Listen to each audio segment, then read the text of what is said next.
Hello दोस्तों, welcome back to my YouTube channel. तो आज हम बात करने वाले हैं तुलसीदास से बने महाकवि तुलसीदास जी के जीवन परिचय के बारे में। गोस्वामी तुलसीदास जी का नाम लेते ही भगवान श्री राम का स्वरूप सामने आ जाता है। स्वामी तुलसीदास जी ने ही रामचरितमानस की रचना की थी। तुलसीदास जी का जन्म संवत 1589 को हुआ था। माना जाता है कि तुलसीदास जी का जन्म उत्तर प्रदेश के बांदा जिले के राजापुर नाम के एक छोटे से गांव में हुआ था।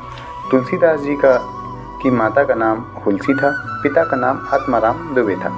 तुलसीदास जी का बचपन बड़े ही दुखों में व्यतीत हुआ था।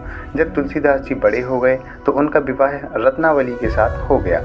तुलसीदास जी अपनी पत्नी से बहुत ज़्यादा प्रेम करते थे। उन्हें अपने इस प्रेम के कारण एक बार अपनी पत्नी से अपमानित भी होना पड़ा था, जिसके बारे में कहा जाता है कि लाज न आई आपको दौरे आयो नाथ अस्ति चर्मम देह यह तासो ऐसी प्रीत नेकू जो होती राम से तो काहे भव भय होता भीत। अपनी पत्नी की यह बात सुनकर तुलसीदास जी को बड़ा ही दुख हुआ, जिसके बाद उन्होंने प्रभु श्री राम के चरणों में ही अपने जीवन को व्यतीत कर दिया।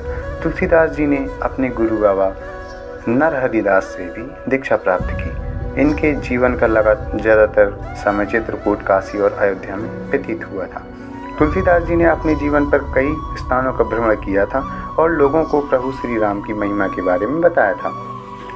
तुलसीदास जी ने अनेक ग्रंथ और कृतियों की रचना की थी, जिनमें से रामचरितमानस, कवितावली, जानकी मंगल, विनय पत्रिका, गीतावली, हनुमान चालीसा, बरवे रामायण इनकी प्रमुख रचनाएं मानी जाती हैं। तुलसीदास जी ने अपने जीवन में समाज में फैली हुई कुरीतियों के खिलाफ आवाज़ उठाई और अपने रचनाओं के द्वारा इन कुरीतियों को दूर करने का भी प्रयास किया। दोस्तों, बात करें इनके मृत्यु की तो कहा जाता है कि संवत 1680 गंग के तीर और श्रावण शुक्ला सप्तमी तुलसी तज शरीर अर्थात माना जाता है कि संवत 1680 में 80 गंग के तीर मतलब गंगा नदी के पास में श्रावण शुक्ला की जो अष्टमी थी उसमें तुलसीदास जी ने अपने शरीर का त्याग कर दिया और वो श्री राम के चरणों में प्यारे हो गए।